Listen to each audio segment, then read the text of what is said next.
Holy shit. I had a rough night sleeping. And I had a rough night sleeping because I decided to watch the brand new Netflix documentary Trainwreck, the Astroworld Tragedy. And now this follows the tragic circumstances around the Travis Scott Festival Astroworld back in, I want to say, 2021 is when this happened. And I want to prepare people that this is very, very difficult to watch because there's a lot of camera footage. There's a lot of the people that were there that day speaking about friends that passed and really what was going on at that time. Now, I know that after this tragedy, Travis Scott did some documentary film. I did not watch it because I kind of knew what it was. And people said it was like a PR thing for him. But I want to just first let you know, I wrote things down that I wanted to make sure that I hit on regarding this doc. So you're going to see me reading this a little bit, but I did not want to miss my points. And you know me, I don't do that start and stop shit. So I'm going to get into it. The first thing is you learn about Live Nation's problems. They have many. And one of the problems specifically with this festival was that they sold way too many damn tickets. The venue space apparently was only allowed to have 35,000 people, or they knew that it could hold that. They sold 50,000 tickets. They actually sold 50,000 tickets even before they did any of the layout or structure of the festival itself. So that was the first thing. The second thing is they had a lack of security immediately when they attempted to open the doors to let people in. People were just running through and basically barreling down security measures.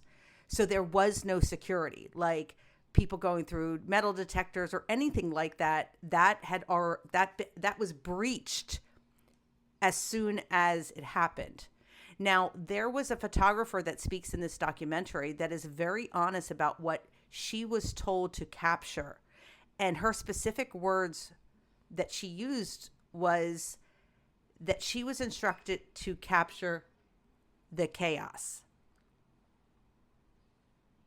That's what Live Nation instructed her to do. So that is also very telling. So we have these two things already. The next thing was the venue layout itself and how structurally they were trying to make Travis Scott's stage specifically that wasn't being used all day, by the way.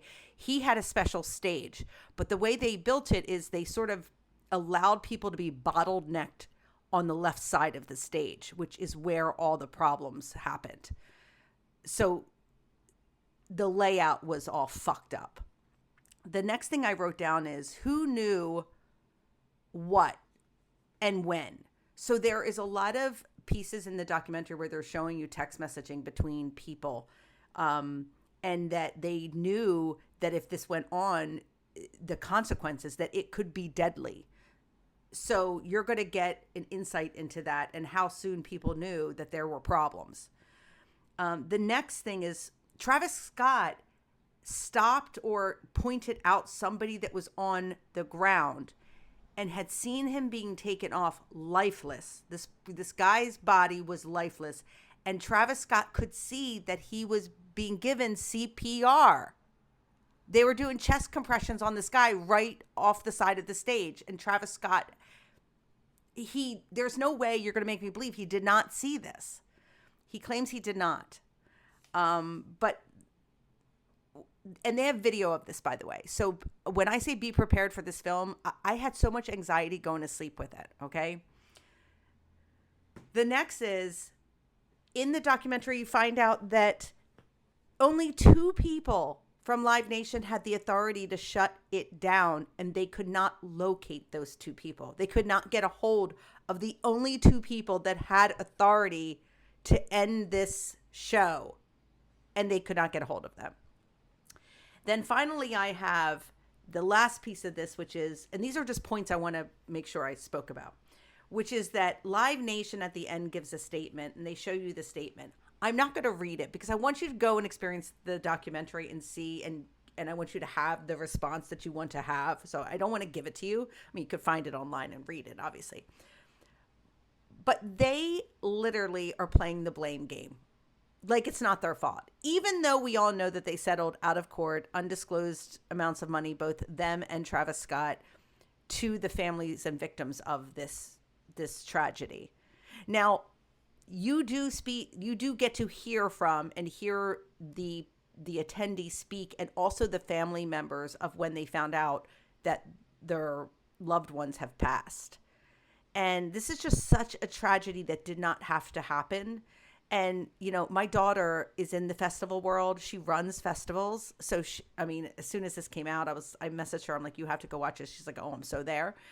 And she tells me some stories once in a while about some of these festivals and things that go on. But this doesn't have to happen. I was an executive producer of live events for a very large adult entertainment stuff, which can get ugly at times. And you have to have protocols in place. You have to be very mindful of when you're producing events, what that looks like from a security and safety measure to the people that are attending. Because people that are attending concerts, festivals, I don't care, you know, Comic-Cons, whatever that is that attendees are paying dollars to, they believe that they are safe and secure. I mean, we all know that things happen. You know, you can't control people going nuts and crazy, but these things you can control. It is out now on Netflix. I'm giving this a 5 out of 5. This documentary, I mean, I had trouble sleeping last night.